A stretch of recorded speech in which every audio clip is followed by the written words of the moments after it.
Coming up on today's show, it's a feast of food. I'm sharing enough recipes to plan your menu for the entire week. So I hope you're hungry. New Day Cleveland starts right now.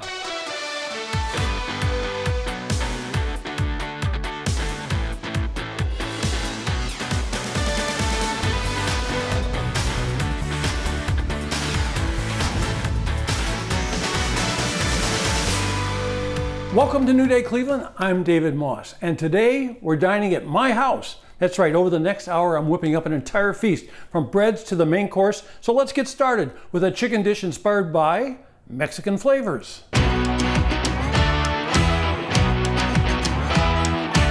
Welcome to Chateau Moss. I'm so How about excited. that? This is the first ever appearance for me in Chateau Moss. I like it that you're here. This is I'm great. really excited. And we have something really complicated we're doing. I want to do something easy in a crock pot, but I found out the more I did it, it's not that easy.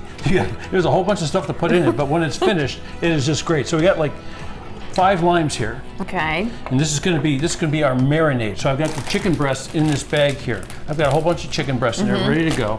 They're raw, so you can't eat them yet. Sometimes it's tough to hold her back. I know. That's how. Hold me back. That's how she rolls. So here we go. We're going to open this up, and we're going to pour. Let's just do it like this. We'll pour it all in here, so make it easy, right? Got some garlic, got cayenne, all good stuff here. All stuff that's cumin. And how about some cilantro? You like cilantro? I love cilantro. Got some cilantro in there, and a little bit of olive oil. So what we're going to do is we're going to marinate this overnight. Honestly, though, this is so much fun, and I feel like this gives all of us an inside look at what a typical evening or day in the kitchen is like with you at home. Yeah, especially wearing white pants. And I know, that was really smart of me. I got all these great herbs and spices going over here. Okay, so we got that, and this is going to be overnight. We're going to pretend. So we got all this other stuff here, and what we're going to do is we're going to load the crock pot with this stuff, but some of this stuff's going to get cooked a little bit. So we're going to take, see, this is hot, so you don't want to get too near it. I feel it. We're going to take some onion in here. Give me a little olive oil in the pan. That'd be great. This is great olive oil, by the way. Okay, so we got that going. We're going to put that over here back on the fire. Okay. Oh, and now we got to pretend that the chicken's done. Okay, so let's do that. Okay, so now we got to take it out of here. It's like another day. It's a brand new day. I'm stepping back. Ooh-wee. What about that, huh? Look at that heat. I love watching you make the chicken because chicken is one thing I fail to get right and cook the right way every time. I have to chop it up into a million pieces just to make sure that I've fully cooked it. Well, what we're doing with this, we're just going to put some char marks on. Now, if you're going to make this in the crock pot, like I'm doing right now, you don't have to do this, but it gives it another level of flavor when stuff gets a little charred, That makes sense, yes. So we're going to put that in here. That's the chef's kiss, the David added touch. Put the char marks on it. So I get on your pants yet? No, we're doing great so far. We're doing good. Okay, so we got a little oregano we're going to put in. Got a little cumin. Sometimes you can't tell by the color, you got to tell by the smell, right? So there you go. So we got that going on. All right, Get so that we got out the of there. tomatoes too. There. We just stir it around.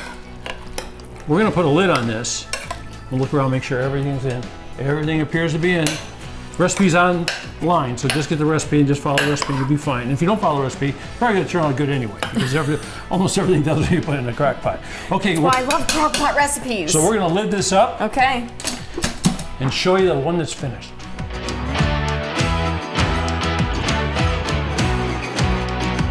So this is where you go da da da da. The big reveal. Okay, we'll see what happens here. Oh, it's gonna be hot. It's gonna be hot. Let's set this over there. Oh, does that smell unbelievable? Okay, let's see what we got going here. I'm gonna pull some of this out. Oh, look how does that look good or what? That's what we want. It falls apart. This is the way to cook chicken and make sure you just cook it right every single time. Because I mess it up all the time. So this is the crock pot's the perfect way. You don't mess it up. But look how great that is. Well, it looks pretty good so far. Let's see what happens. We'll shred it a little bit. So I was thinking, right behind me there, I have some tortillas. Why don't you grab a tortilla? Okay. It's a little hot still. That's hot, right? Yeah. But you know, it's never a good cooking segment for you and me unless I find some way to burn you. Exactly, right? Yeah. So this is how all the flavors came out. How's it smell?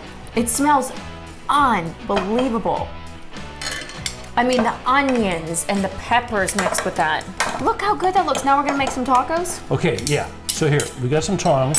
So how do you want to do? You want to put a little bit of that in the middle? Here, you go. Okay. I always end up putting too much in, so I'll be light about my It's gonna be a meat hot portion. one too. It's exciting. Would you like some cheese on your nose Yes. to make it a little melty? Yep, that's perfect. Let's do that. Enough? Say when. That's perfect. How about some sauce? Like Yeah, sauce? I'll take some salsa for sure. Okay, put a little bit on there. I can definitely eat the tomatoes like this. I'm so in charge. You see me take over. You were doing it, now I'm doing it. It's just not right. I'm stealing the sour cream. Okay. All right. There you go. And can I put an avocado slice on? Because you cut the avocado, Are so you I figure I kidding might me? as well. Little dollop. Okay. So yeah, go to the website and check it out. It's easy to do, easy to make, and change. You can't mess it up. I gotta take a big bite because I didn't. Okay. Go girl, you go. You're the best. You like it? Mm-hmm. Okay, look at that. We're gonna do 2 segments without her saying a word. It's a miracle. I love you. Thank you for coming to Chateau Moss. Please invite me back next time too. You got it.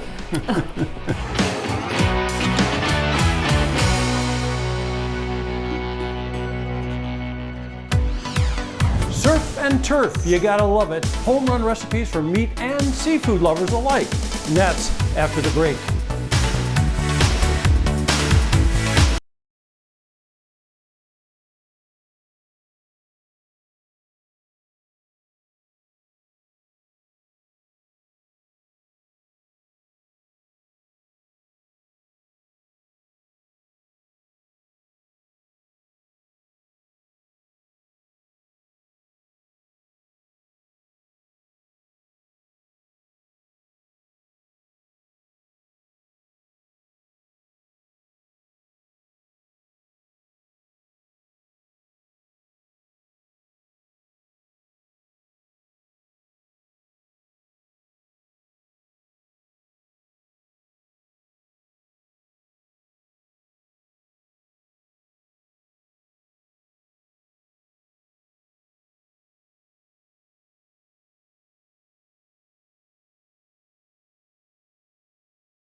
Well, it's steak time, and today it is flank steak time. Take a look at this piece of meat. It is not a very expensive cut. It's a little tough at times, but we're gonna show you how to tenderize it and make it beautiful. It's gonna be a combination indoor, outdoor kind of thing. So what we're gonna start with is we're gonna chop up some garlic here. It's gonna be part of our marinade. You don't have to make it too fine because it's just a matter of flavoring a whole bunch of stuff in a plastic bag. We're gonna need a large bag, and that's how we're gonna set this thing up. So here's the bag. We're gonna throw that in here, and then we're gonna put the rest of the marinade in here. So how about a little tomato paste? We're gonna put a tablespoon of tomato paste in here. We're gonna put a little soy sauce, about 1/3 of a cup, a little honey, Akron honey from our buddy in Akron. Okay, we got olive oil, we got some vinegar, and we've got some black pepper. Shake it up a little bit. That's a real professional mix there, right folks? Okay, then what we're gonna do is we're gonna work on the steak a little bit. We're gonna go like this across it. Don't go all the way through, and we're doing this because we want our flavors get inside the steak. So now I'm gonna take some dry rub. So you get your favorite dry rub. I always make one, it's sort of like the old Emerald one, but there's all kinds of great ones here. These guys have been on the show before, and this one you can get at Costco or anywhere. I always use a combination of them. I'm gonna put it on the other side, do the other side like this. So it's about a tablespoon. When I use a tablespoon, it's usually a fat tablespoon. So I love to cook this in this cast iron skillet, but today we're gonna make it outside on the grill since I just feel like it's a nice day to go outside and do that. But you don't have to, you cook it indoors, works just as nice. Pat that in a little bit, come back here. I cut it this way, remember that? So now I'm gonna crisscross it. I'm gonna put this in here, and don't start the fire yet, you know why? Because if you're lucky, and you got the time, you wanna let this marinate overnight. And you wanna get a couple flips whenever you can. There you go, so you got all those nice flavors in there. I'm gonna put this in the fridge. I'm gonna bust it out like later in the day or the next day, and we're gonna make flank steak. Okay, the steak has had a nice little bath in the nice marinade here. I like overnight. We did a little less than that, but it's all in here, ready to go. And you're gonna discard the marinade. So we're gonna take the steak out of here. I got 2 sets of tongs, one for when it's raw and one for when it's cooked. Put that on the paper towel because what you really want to do is you really want to get most of that marinade off the steak, make it a little drier because it won't crisp up if it's wet. If it's wet, it's going to be steamed, and you don't want steamed steak, right? So we're going to cook it to medium rare, and looking ain't cooking. You got to remember that. Looking ain't cooking. So if you're looking at it all the time and worried about it, touching it, don't do that. What you should do is put it on the fire and let it cook about 4 minutes. We've got the nice cuts in it, so it's going to get nice and crispy on the bottom. We'll get a turn on it, and it should come out medium rare. The other thing we're going to do is we're going to let it rest after it comes out. So we're going to cook it here for about, I'd say 8 or 9, maybe 10 minutes. We'll see. We've got a thermometer here. We're going to cook it to medium rare. That's about, I'd say 128, 129 degrees. If you want it rare, 126. Well done. Just light it on fire. So it's been about 4 minutes per side so far, and I was going to check it with my trusty thermometer. The battery's gone. So what do? Do you freak out and run to the drugstore? No, you just calm down, you open up the grill, you make sure it's not too hot to reach in there, and you touch it. When you touch it, you should have some resistance to it. It has a little resistance. They say like this. If you make your hand like this, if it feels like that, it's going to be medium rare and ready to go. So that's a good tip for you. I'm going to flip it one more time. Look at that. Does that look terrible or what? Looks good. Well, here we go. We've got our steak. It came off the grill. The important thing to let it rest. You see how much juice came out of it? If I'd have cut it right when it came indoors, it'd be like a soup. So you don't want to do that. You want that juice to go back into the steak. So it's cooked medium rare. We've got it ready to go. Okay, so remember I told you to cut it against the grain? So here, we'll look underneath. You can see that there's a little grain there. See it? And if you cut it on the bias, you're going to get bigger pieces. Because if you cut it straight up and down, like this, you can imagine, right? So this is cooked to almost medium. It is just about medium, I think. So you can keep track of it and get it cooked the way you like it. Here we got that. Put some potatoes, roasted potatoes. And how about some roasted tomatoes? A little pepper. Starting to look good, right? I had no doubt. That is good. Flank steak, inexpensive, easy to make. Just keep an eye on it, crisscross it, cut it right, enjoy.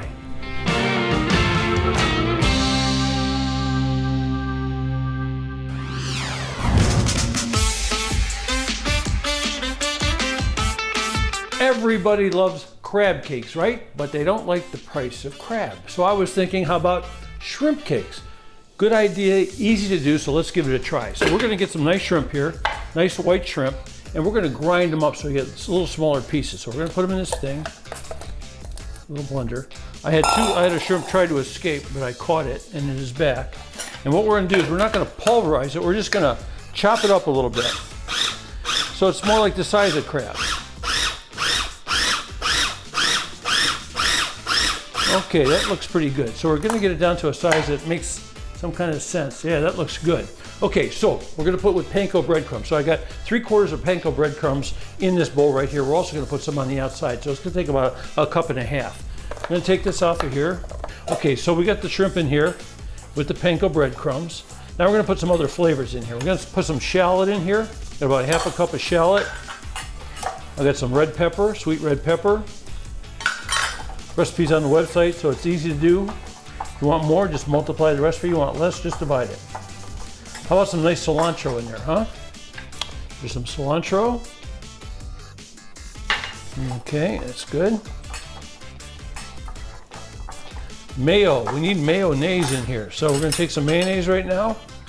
A couple tablespoons. It's like the glue. Well, the first set of glue anyway. We're gonna use some other glue. We're gonna use egg. We got 1 egg in here. We're gonna put the egg in. Okay. Then we're gonna put some lime juice in. A little lime juice. We got half a lime. Are you ready? Go. There you go. That's a couple tablespoons, right? Put that over here. We're gonna put a tablespoon of fish sauce. Now it sounds weird, but I gotta tell you, this is the thing that really makes stuff taste great. You go like, why did it taste so good? I never make it taste like that, because you didn't use fish sauce. So we're gonna put a tablespoon of this in here. And we're gonna put a couple tablespoons of honey sriracha. And what we're gonna do with this too is we're gonna put it in a skillet. We're gonna put it in a skillet, fry it in a little bit of olive oil. We'll get a couple tablespoons of olive oil. So we'll get this going around like this. We're gonna coat it in panko. Okay, we got that together, right? Now once you get this mixture put together, call a little timeout and put this in the refrigerator for about 30 minutes. And after 30 minutes, it's gonna firm up a little bit. It's gonna make it a lot easier to make the patties.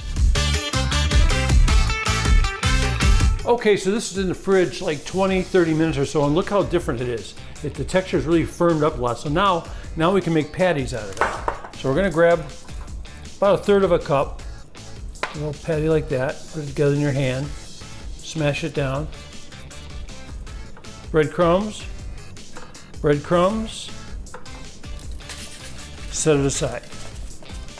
Also a good idea, if you do this, you can put them back in the fridge for a little bit and make sure they're really firm together. But this is gonna work. This is gonna be nice. So you get the idea, right? We're gonna make little shrimp patties, not crab patties, until our tray is full and this bowl is empty. Okay, a little olive oil in the pan. About 350 degrees is what we're looking for here. Now we'll put some of these shrimp cakes in the pan like that. Little rascals cook up, but we're gonna cook them about 3 minutes aside. Oh yeah, that looks good. See, when they were in the refrigerator, so don't forget to chill the mix before you make the patties. And then after you make the patties, you might want to chill it again another 10 minutes. That way they really hold together and you don't have any kind of deconstruction when you hit the fry pan. So there you go, we got them started. We're gonna wait 3 or 4 minutes and we're gonna flip them. Okay, well, make sure you don't turn them too soon, so I'm gonna be very careful with this and see what happens. I got this, get a little flip.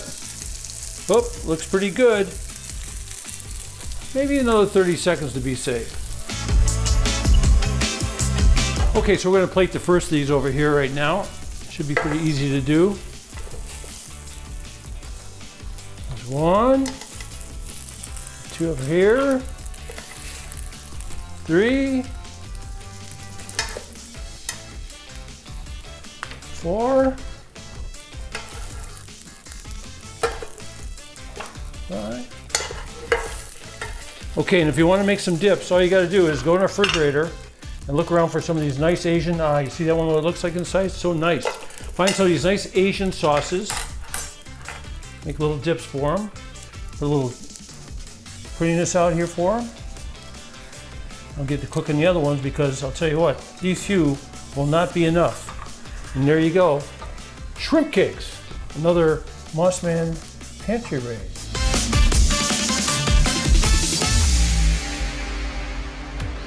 Still to come, a family recipe for an Italian staple.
Okay, Armando, I understand you're going to make something that is a Italian specialty, and I can't even pronounce it. Spaghetti cacio pepe. What's the cacio pepe mean?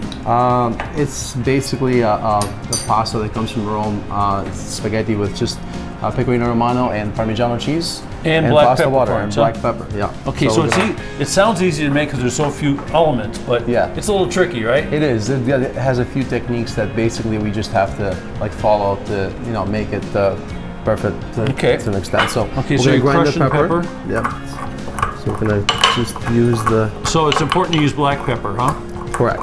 Okay. So this is nice. So we get a nice pasta. I like to use the pepper fresh. This way you get the really perfect aroma.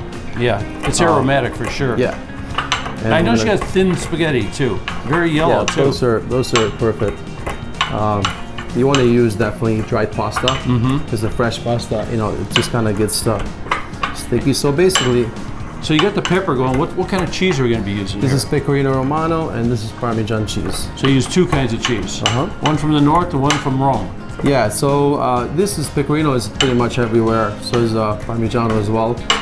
So what we're going to do is we're going to do this. We're going to start with about a tablespoon per serving, like that, or a teaspoon, I would say. So that's funny for me to watch you put that in a pan. It's a dry pan. And we're going to start. We're going to roast a little bit the pepper.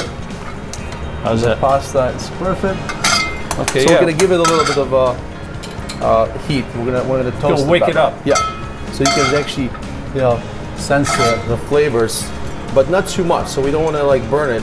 We don't want to see fumes coming up, right? So, and then we don't want to see fumes. A little bit of pasta water. Yeah. So basically, it's a very simple dish, obviously, but there's a couple tricks to it.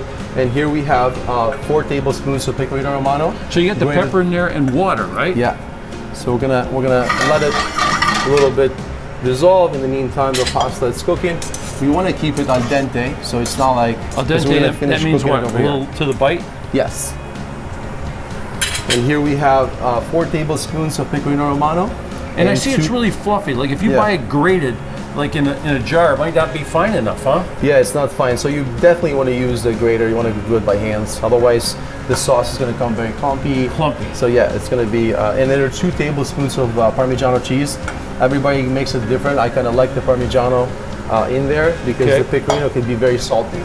So the Parmigiano, it kind of tones it down a little bit. Right. In the meantime, we're gonna, you see like the sauce forming. So you make a sauce out of black peppercorns and water. That's crazy. So then we're gonna get the pasta, and we're gonna finish cooking it. This serving is what, 1 or 2 servings? It's 1 serving. 1 serving. Yeah. So you can make it for 4, you can make it for 6, you just gotta make bigger numbers of stuff. 100%. And what we want to do here is that basically we want to keep the pasta water in case we need to stretch it, because what happens is that the pasta water is going to help us looks good already. Create the sauce. So by doing this, by mixing it, the pasta is going to let the starches out, so it's going to create like a little bit of a sauce itself. So what we're going to remove it from the heat. The key is to this recipe, it's that we want to make sure that the pasta cools off for a little bit. Otherwise, the cheese will melt. Yeah. So what we're going to do is we're going to just take a little bit of water, about 3 tablespoons, and we're going to do the sauce. We're going to mix it so it comes in a consistency. It's like nice and creamy. Oh yeah, look at that. We're going to basically mix it. And we're going to put the recipe online also for you folks. And make sure the pasta cools off a little bit. And then we're going to start mixing it. So this tweezer thing is a good idea, isn't it? It's a great idea, especially if you're doing 1 serving at a time. Ready to plate it? Ready to plate it. So we're going to stir it. Want me to bring the plate over to you? That'll be very helpful. I did something. There you go. So I like the way you twirl it up. And then we're going to get the sauce. So you can see the creamy of the sauce. You want it to be nice and smooth.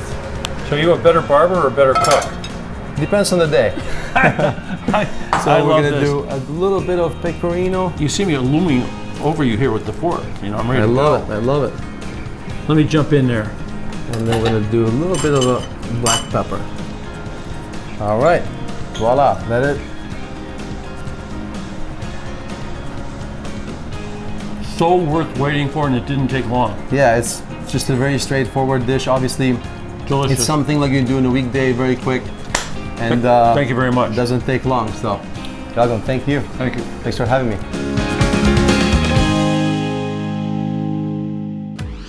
Pull out the sous vide. That's right, we're making the perfect pork chop when we come back.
The perfect pork chop, where do you find it? They're usually, well, they look good, but sometimes they're tough, they're hard, they're not great. I found the perfect way to do it, and that is sous vide, which means under pressure. And this is how it works. You get a bag and make a plastic bag like this. You pull it out and you decide where you want it, how big you want it, because you got to put the pork chop in. So I got a bag. My pork chop is going to go inside here because we're going to immerse this in water. Sous vide, that's what it means, under pressure, under water. I got my bag ready to go. I got a pork chop here just dying to be cooked, waiting to be enjoyed. And what I do is I take my favorite seasoning. I make that emerald stuff or whatever you like, and I season my pork chop before I put it in the bag. Season both sides. And you know, pork nowadays, you don't have to cook it to 165 degrees. You cook it to 140, 135 degrees, 130 degrees. You want it to be just before the pink goes away. Okay, so I've got this all seasoned up liberally, as you can see. So now what I'm going to do is I'm going to put it in this bag. Gotta get it in the middle of the bag, put it in here, like a little gift, right? Gonna wipe my hand off. I got my sous vide set for how many degrees? 140, did I do it? It's gonna be 140 degrees, which is gonna be perfect. Now I have to seal this, so I'm going to put this here. I'm going to close this, clamp it down, vacuum seal it. So it's going to take all the air out of here. I'm going to sous vide this for 1 hour, 140 degrees, and you're not going to believe it. It is just going to be terrific. Okay, it's sealed up and ready to go. I open it up, so look at that. We've got our packed pork chop. I bought these at Trader Joe's, by the way, just in case you're wondering. I'm gonna take this over here, I'm gonna drop it in the sous-vide bath. So that's gonna sink because there's no air in it. It's gonna go underwater. I have it set for 140 degrees. It says 138.5 right now. That brought the temperature down a little bit. It's gonna go to 140, and I'm gonna cook it for 1 hour, and that's fresh. 1 hour, it's gonna be terrific. We're gonna finish it. It's gonna look like it came off the grill. And if you start frozen, you can put it in here for 2 hours and get the same results. Okay, it's been in there an hour. It should be perfect. Remember, if it's frozen when you put it in, 2 hours, but this is gonna blow your mind. So I got it in there. It's a little hot, yeah, 140 degrees is hot. Okay, I'm gonna go to the sink and I'm gonna drain it. Remember, I pre-seasoned it. So there comes some juices out of it, but you're not losing much. I'm telling you, it's gonna be terrific. There's the pork chop. Now here, I got her here. I'm gonna pat it dry. I got a cast iron skillet. It is cooking, it is smoking. Let's go light it up. Okay, we're gonna put a little pat of butter in here. We're gonna take our pork chop right on top of the pat of butter.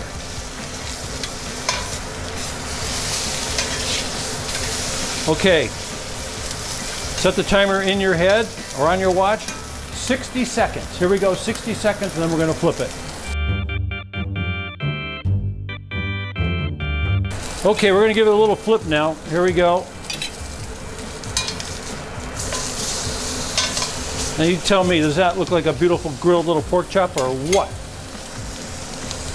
So we're gonna do another 40 seconds or so like that. And what's good about this too is you don't have to let it rest because it's already the right temperature. All you're doing is crisping up the outside. Pick it up like this, maybe get the fat a little bit. Oh yeah. See what it looks like? Yeah, we're gonna go a little bit more. I was premature, but I'm so anxious.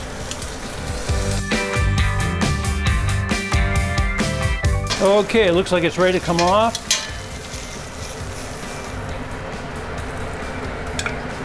Look at that. Is that sizzling beautiful or what? Set that right there. Turn off the stove so you don't burn the house down. And of course, the proof is in the pudding, right? So I want to show you guys this.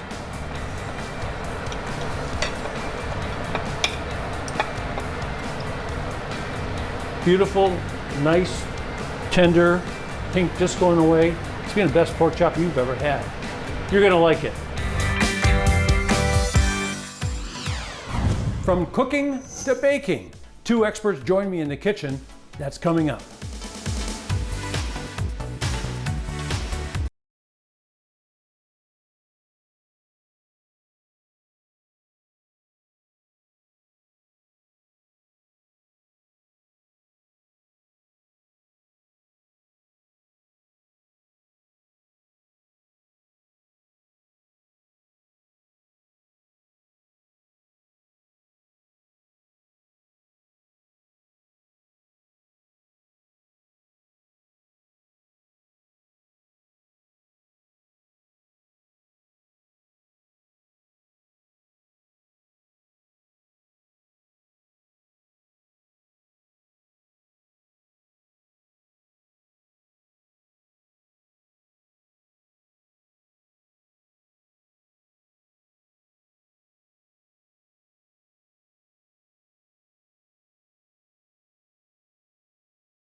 Well, here we are. We're at school, so to speak, and I'm here with Alain Merrick. Did I get that right? You got it right. I got it right. French, got to be very careful here, and I've got my little book here to tell me how to make what? Instruction. French croissant. French croissants. So what do we have in here as ingredients as we get started? So we just added our liquid, which is water, milk, flour. We have some sugar, some salt, of course some yeast because it's a yeasted raised dough, and a little bit of European butter. So European butter is more fat, less water than traditional butter that we buy at the grocery store. I mentioned the Danish butter to him, and he looked at me like, no. It's French. Français. It's French butter, en français. So we're going to mix this for about 3-4 minutes. First to get all the ingredients incorporated, then we're going to crank it up for maybe another couple of minutes, speed 2, just to get a nice concise ball. Making croissant is a 3-day process, right? Day 1, you make your dough and you make your butter block. We'll do the butter block next. Then that dough is going to ferment overnight. Then tomorrow we'll be doing the lamination, then finally shaping the croissants, proofing them, and baking them. Okay, so the dough is proofing. Is that what it's doing right now? Yes, it's proofing right now. And what are we doing with this? Okay, so next step, because the croissant is a laminated dough, so layers of dough and butter, we need to make what we call the butter block, or in French, they call it beurre de tourage. Okay, so it's overnight now. Just went in the refrigerator like this. Yes. You take it out and it looks like this. Exactly. So now what happens? Now we're going to be laminated that dough. Lamination means that there's going to be layers of dough and butter. When you make croissants, you do 3 lamination process. At the beginning you have dough, butter, and dough. Then you're going to do a fold. You're going to end up from 3, you're going to go to 9 layers. Then we're going to do another lamination on the other side. It's going to go from 9 to 27, and it'll do a third time. 27 times 3 is 81. So in a croissant, there's 81 layers of butter and dough. So now this dough, to make croissants, I try to make my croissants about 3 to 3.5 inch wide at the base and about 10 inches long. And then with either a rolling pin or a sharp kitchen knife, but I like to use the rolling pin because once you've done it a few times, you can just roll it down, or you can use your yardstick as well. So here's your croissant, and we're both going to do it at the same time. You're going to take that croissant and gently kind of like elongate it, and then you're going to take it from the base, and then tightly roll it, and then keep rolling until you get to the top. That croissant, after we're done rolling them, we'll put them on a piece of parchment, and you're going to let them proof or rise for another 2 hours. So if you have a proofing feature on your oven, you could do that as well, or put them in your oven with the light on, or you could do that with a pan of hot water at the bottom of your oven. A little humidity. Just to give it more humidity and warmth, and takes about maybe an hour and a half to 2.5 hours at the top. Okay, so now we egg wash. So we're gonna egg wash. So you're gonna take, so it's a mixture of eggs and a little bit of half and half. Oh, half and half. Yep. So now we're gonna be, the oven is preheated at 400 degrees, and we're gonna put those for about 16 minutes. Can I put it in? And we're gonna put it in. Great. Yep. Okay, so we're gonna make some more croissants, but this time we're gonna add the chocolate one. These little chocolate things, huh? Okay, great. Yep. Okay. All right, so here's what we're gonna do. We're gonna take 2 chocolate batons. Okay. So you take 2 chocolate batons. I got 2. And the first one, you're gonna be putting it about a third of the way from the base, right? Just like that. Okay. And then you're gonna fold the dough on top of it.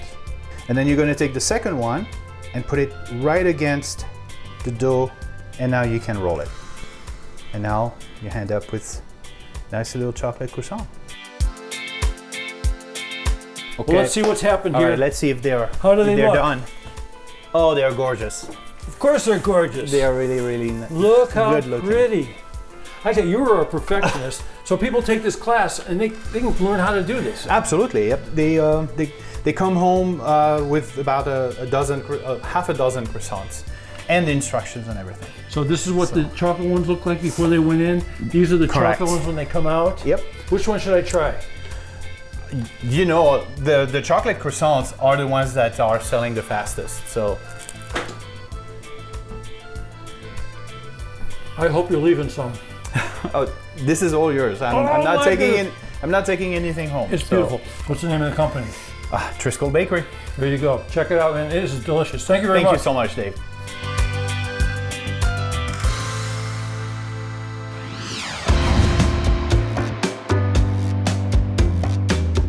Let's get baked. And I love that idea, Sarah. Let's get baked. We're talking about sourdough bread and sourdough products, different things. Yes. She teaches folks how to do it too. So give us a lesson here. Okay. So we're going to make a loaf of bread. The first thing that we're going to do is you're going to measure out your water for the bread. And it's going to be 320 grams. Does this have to be a certain temperature? Warmer water will help your dough proof faster. So you Okay. do want to go for warmer water. What's next? Next, we're going to go ahead and add in the starter. And this is nice active starter that I fed this morning. And you're going to clear that out.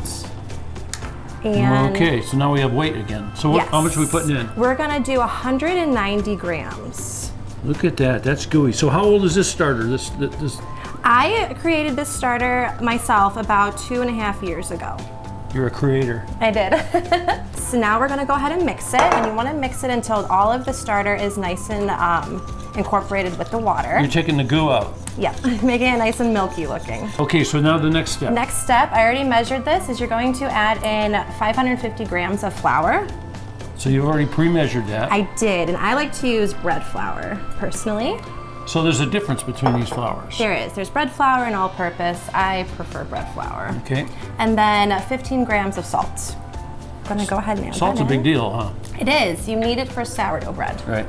And then we're gonna go ahead and mix this all up until it's nice and incorporated. So how many loaves of bread do you think you've made so far in your life?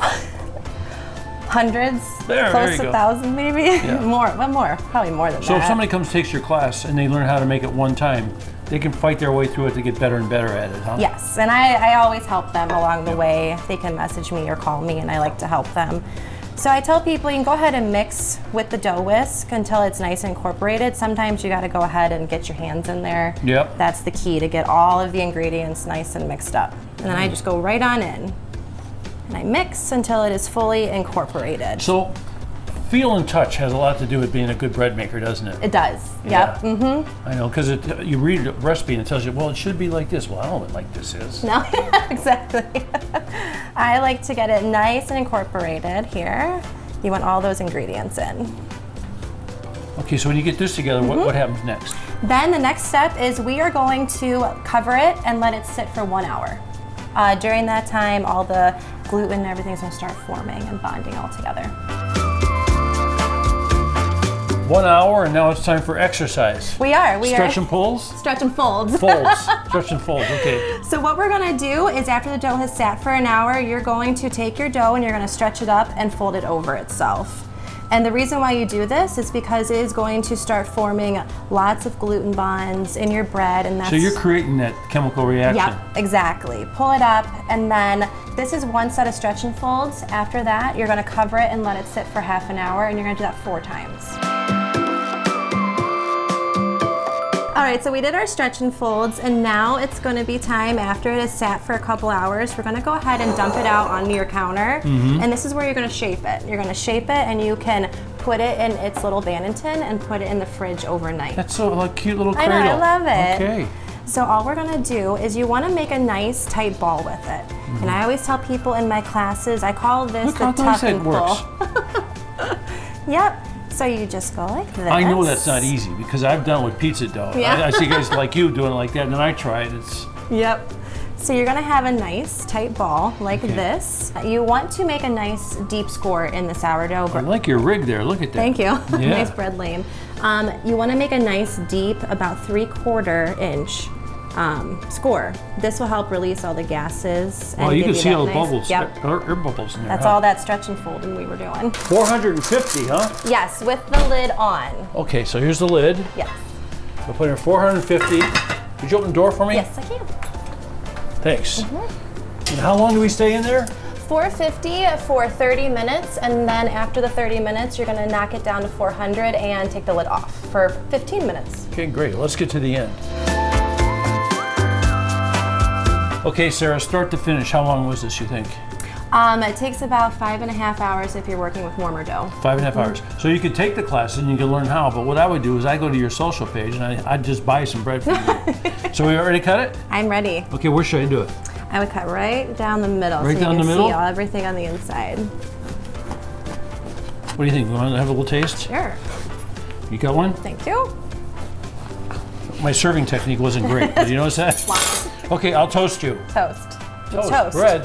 You could do that. I can. Thank you very much. I wish I could do this. You could. You could teach me. I could.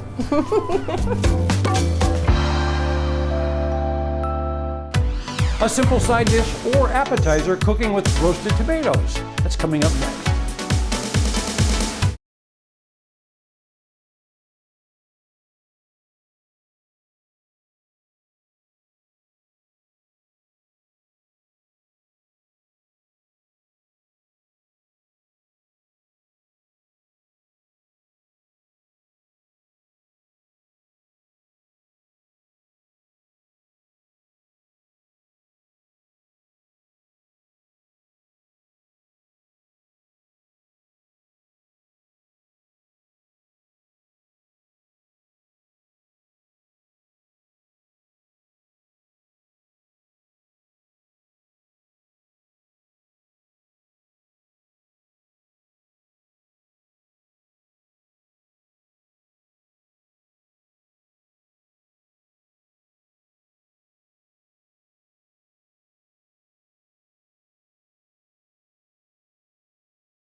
I've got something here that can be used in many different ways. It's a beautiful item, especially great in the summer because you got all these tomatoes, you don't know what to do with them, especially if you got plum Italian style tomatoes. So I've cut them into these nice little pieces here, like you see, little 1/4-inch pieces.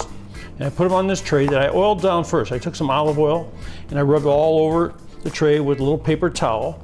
And I've got these out here now. And I cut up some shallot. And I'm gonna put a little shallot on each one of these. I got the oven preheated to 400 degrees. I guess you don't have to be too neat about this, right? And all these nice little flavors are gonna come out of this. It's really gonna be something special. Okay, I've got another little shallot hiding over here, right? So we're gonna take a little bit of this shallot. Don't have to get too crazy with this one. You know why? Because we're gonna make dressing in this little blender here. We have some salt and pepper. We've got a little balsamic vinegar. So we're making a balsamic vinaigrette. And then we've got a little olive oil here. I'm just gonna put the olive oil in here. So we're gonna make a dressing. Here it goes. After you get all the garlic and everything, then just paint all of them with a little bit of dressing. You got the oven 400 degrees. So garlic, dressing, into the oven, and it's gonna cook, and we're ready to go. Okay, it's been about 15 minutes, and they should be done, roasted, beautifully flavored with the dressing. So now we got that nice fresh basil.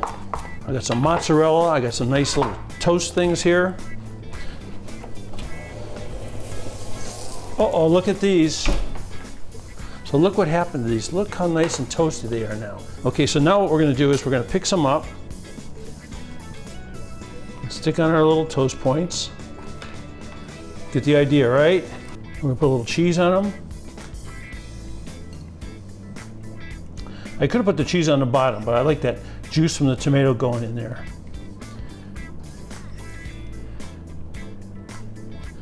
A little basil here.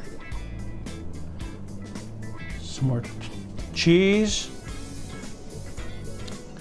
And the good thing about this is you can also use it on pasta. You can do it to flavor anything, crackers, all kinds of great stuff. And it is really delicious. I think it is anyway. And if you want, you can put a little more olive oil on them. Make them even prettier. And that's a wrap. Good.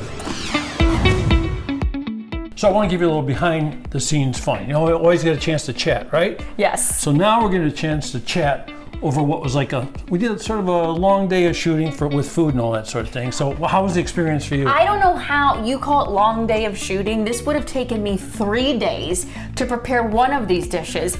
I just can't get over the fact that well, first of all, I got to be in the kitchen at Chateau Moss, experiencing this myself firsthand. The steak turned out great, didn't it? This steak is the best steak I think I've ever tasted. Whatever you did with seasoning and adding in the lines to really let everything marinate in there, unbelievably good. Well, when they see the show, I don't know what the show's called yet, but they'll find the recipe and they'll figure out how to do it. We'll show them how to do it. And I could have done it without Bella also. Bella is one of our amazing producers and behind the scenes was working as your sous chef in the kitchen. And George putting up with my mistakes. So let's give you the whole behind the scenes. Basically, I just showed up at the end when everything was done. But we've accomplished something that we me never thought could happen in any world, whatever. And I took it as a challenge, and I made some tomatoes that I think... I tried, and I couldn't believe. I thought cooked tomatoes never happening. I was feeling like this. So good. It is so good. Not sure. How do you, I know everyone always asks me this, how do you come up with your recipes? I came up with this a long, long time ago when I was doing a show called Hollywood and Dining. I go out to Hollywood and I talk to the stars about what they like with their food. And one of the folks told me that they like these tomatoes done this way. So I made them this way, and they're totally, they mush up a little bit. They remind you of ketchup, but they're more Italian. They don't remind you of raw tomato or anything. So. Not at all. The flavoring in them is just, it's unreal. It really is. And then, you know, you have this little dish here that I can make tacos with that was mind-blowingly good too. Yeah, tacos good. And the skirt steak, I mean, or the flank steak, I should say. Yeah. I'm telling you, being in the kitchen here with him and watching him in action here, we need to do more of these. But I just need to hopefully come over and be part of them too. Here's the best part. Here, let's back up a couple steps. Back up. She's wearing white pants and she didn't get anything on her pants. We're all good. Thank you. Thank you.